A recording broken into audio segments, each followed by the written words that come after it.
Hey everyone, it's the 12 Days of Misfits.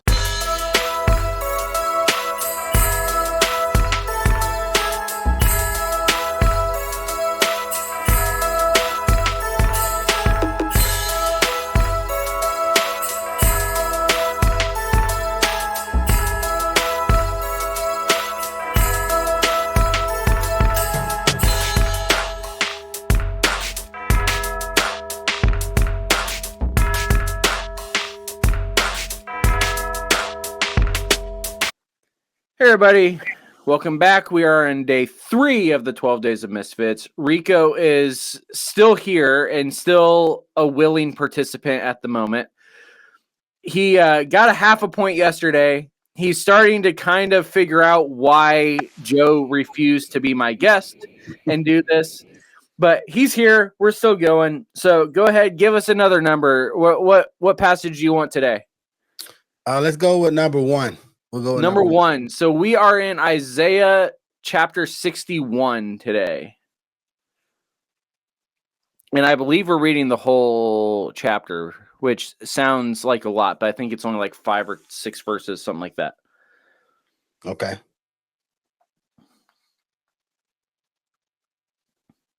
All right, I got to pull it up. Mine's loading. There it goes. Let's see. Yeah, it's 11 verses, but yeah, they're short.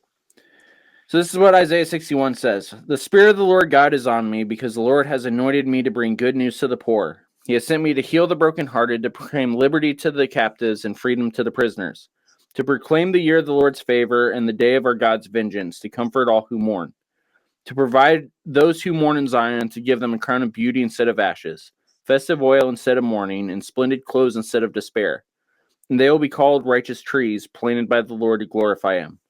They will rebuild the ancient ruins and will restore the former devastations. They will renew the ruined cities, the devastations of many generations. Strangers will stand and feed your flocks, and foreigners will be your plowmen and vine dressers. But you will be called the Lord's priests. They will speak of you as ministers of our God. You will eat the wealth of the nations. You will boast in their riches. In place of your shame, you will have a double portion. In place of disgrace, they will rejoice over their share. So they will possess double in their land, and eternal joy will be theirs. For I, the Lord, love justice. I hate robbery and injustice. I will faithfully reward my people and make a permanent covenant with them.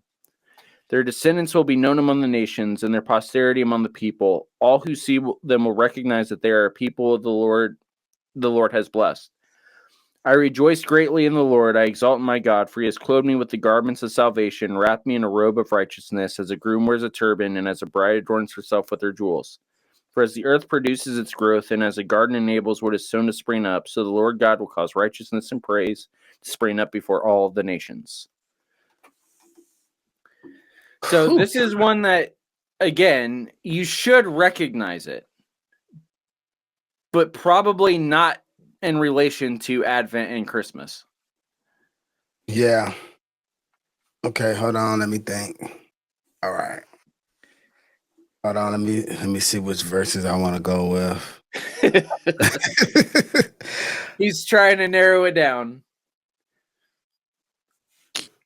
For some reason, verse 1 sounds a little familiar, right? Yeah, I feel like that may have something to do with John the Baptist kind of foretelling the good news, or maybe him coming. Hold on, maybe I'm reaching. Not quite. Let me see. Okay, hold on. The Spirit of the Lord is upon me, for the Lord has anointed me to bring good news to the poor. He sent me to comfort the brokenhearted and to proclaim that the captives will be released. So I will say this. This is what Jesus do. When Jesus comes, he does, he does save us. This is, a prophecy of salvation. So before Christ, we were captives and prisoners in sin, and we will be freed from him coming. So I'll say that. Let me kind of look at some other verses here real quick. Okay, well, I'll stop there. So here's what's funny about that. You were on the right path originally. This isn't John the Baptist. Okay. This is the exact passage that we read Jesus preaches in Luke chapter 4. Yeah, This he is said, Jesus. "This is me. I'm fulfilling this." This is Jesus's mission statement, Okay. right? This is Jesus's mission statement. I'm going to preach good news to the poor. I'm going to free the captives. I'm going to give sight to the blind. I'm going to heal the sick. I'm going to feed the hungry, right? Yep. And the reason why it matters is because this is one of the most explicit examples of the fact that the gospel is incarnational. Because Jesus is incarnational, right? This was our Advent blog from like 2 or 3 years ago, right? That the reason there was a rise going on, and there still is, unfortunately, in Docetism. Do you know what Docetism is, Rico? It's I'm this. sure I know what it is once you explain it to me. Right. But It's this belief in God being that Jesus is either only God and no man, or fully man and no God. Okay. Now, the belief system that was going on right now with it, they won't claim that that's what they're saying. But the reality is that the Jesus that is being preached by many is actually Heracles from Roman and Greek mythology, and not the Jesus of the Bible, because the Jesus that was being preached by these people was one of a demigod, not the Son of God. Yeah. And it matters because when you preach it that way, suddenly this verse here can mean either it's all physical and no spiritual value, or it's all spiritual value and no physical value. But the gospel is incarnational because Jesus is incarnational. And so we have both the physical freeing of captives and the spiritual. The physically poor and the spiritually poor are both getting good news. The sick and the blind, both physically and spiritually, are going to be healed. The gospel is incarnational. And then as we read further, part of the reason we read further is that this is also part of what we discussed in the recent Enemies blog series that we were talking about. Is in verse...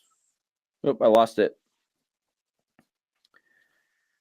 Verse 7, in place of your shame, you will have a double portion. In place of disgrace, they'll rejoice over their share. This is what we see in Philippians 3. The enemies of the cross, those that despise the ways of Jesus, their glory is in shame. Meanwhile, those of us that are following after the Jesus that we just read about here in Isaiah 61, recognize that Jesus takes our shame and replaces it. That's what the gospel is about. That's why Advent matters, is because it is a full-on transformation, both of the physical and the spiritual. Man, so I'll tell you, I've never connected most of that to the Christmas story. So this is good. This is good. I'm learning something. And on top of that, you also got a full point. So we're up to 2.5 points on day 3. So we're not too far behind. We're working our way through. We're a fourth of the way through. You feeling okay still, or are we feeling a little uneasy?